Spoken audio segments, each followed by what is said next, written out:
নমস্কার, অ্যাস্ট্রো রাজু চ্যানেলে আপনাদেরকে স্বাগত। আপনাদের সাথে আমি রাজু। আলোচনা করব 8ই জানুয়ারি থেকে 14ই জানুয়ারি এই সপ্তাহটি মকর রাশির ওপর কী ধরনের প্রভাব আসতে পারে। এই সপ্তাহে চন্দ্রমাকে গোচরে বৃশ্চিক রাশি, ধনু রাশি, মকর রাশি ও কুম্ভ রাশিতে ভ্রমণ করতে দেখা যাবে। সপ্তাহের শুরুতেই চন্দ্রমাকে গোচরে আপনাদের রাশির একাদশভাবে অর্থাৎ বৃশ্চিক রাশিতে অবস্থান করতে দেখা যাচ্ছে। চন্দ্রমাকে বৃশ্চিক রাশিতে গোচরে মঙ্গলবার রাত্রি 9টা 10 মিনিটের আগে পর্যন্ত অবস্থান করতে দেখা যাবে। এই সময় ব্যবসা বাণিজ্য কর্মক্ষেত্রে অগ্রগতি আসতে দেখা যাচ্ছে। আর্থিক দিক থেকে লাভপ্রাপ্তি আসতে দেখা যাবার সম্ভাবনা। ভাগ্যের একটা সহায়তা এই সময় থাকতে দেখা যাচ্ছে।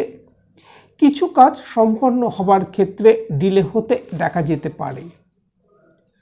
মঙ্গলবার রাত্রি 9টা 10 মিনিটের পর চন্দ্রমা গোচরে আপনাদের রাশির দ্বাদশভাবে অর্থাৎ ধনু রাশিতে প্রবেশ করবে এবং বৃহস্পতিবার রাত্রির 11টার আগে পর্যন্ত চন্দ্রমাকে ধনু রাশিতেই অবস্থান করতে দেখা যাবে।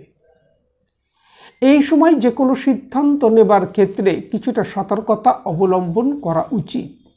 মানসিক একটা বিষণ্ণতা এই সময় মনের মধ্যে কাজ করতে দেখা যেতে পারে। জাতকের মধ্যে এই সময় ক্রোধ, জেদ এগুলো বৃদ্ধি পেতে দেখা যাচ্ছে। এই বিষয়ের প্রতি নিয়ন্ত্রণ রাখা উচিত। খরচের পরিমাণ এই সময় বৃদ্ধি পেতে দেখা যাচ্ছে। বিশেষত ব্যবসায়িক ক্ষেত্রে এই সময় খরচের পরিমাণ বৃদ্ধি পেতে দেখা যাবার সম্ভাবনা। যারা বৈদেশিক কাজ কারবারের সাথে যুক্ত, এক্সপোর্ট ইম্পোর্ট বিজনেসের সাথে যারা যুক্ত, তাদের এই সময় লাভ প্রাপ্তির যথেষ্ট সম্ভাবনা দেখা যায়। বৃহস্পতিবার রাত্রির 11টার পর চন্দ্রমা গোচরে আপনাদের রাশির ফার্স্ট হাউসে অর্থাৎ মকর রাশিতে প্রবেশ করবে এবং শনিবার রাত্রির 11টা 30 মিনিটের আগে পর্যন্ত চন্দ্রমাকে মকর রাশিতেই অবস্থান করতে দেখা যাবে। এই সময় আটকে থাকা কাজ সম্পন্ন হতে দেখা যাবার সম্ভাবনা। আর্থিক দিক থেকে লাভপ্রাপ্তি এই সময় আসতে দেখা যাবার সম্ভাবনা।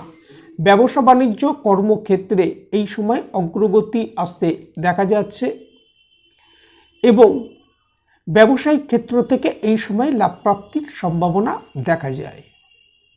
শনিবার রাত্রির 11টা 30 মিনিটের পর চন্দ্রমা গোচরে আপনাদের রাশির দ্বিতীয়ভাবে অর্থাৎ কুম্ভ রাশিতে প্রবেশ করবে এবং সপ্তাহের শেষ চন্দ্রমাকে কুম্ভ রাশিতেই অবস্থান করতে দেখা যাবে। আর্থিক দিক থেকে এই সময় কিছু লাভপ্রাপ্তি আসতে দেখা যাচ্ছে। হঠাৎ প্রাপ্তি এই সময় আসতে দেখা যেতে পারে, তবে এই সময় খরচের পরিমাণও কিছুটা বৃদ্ধি পেতে দেখা যেতে পারে।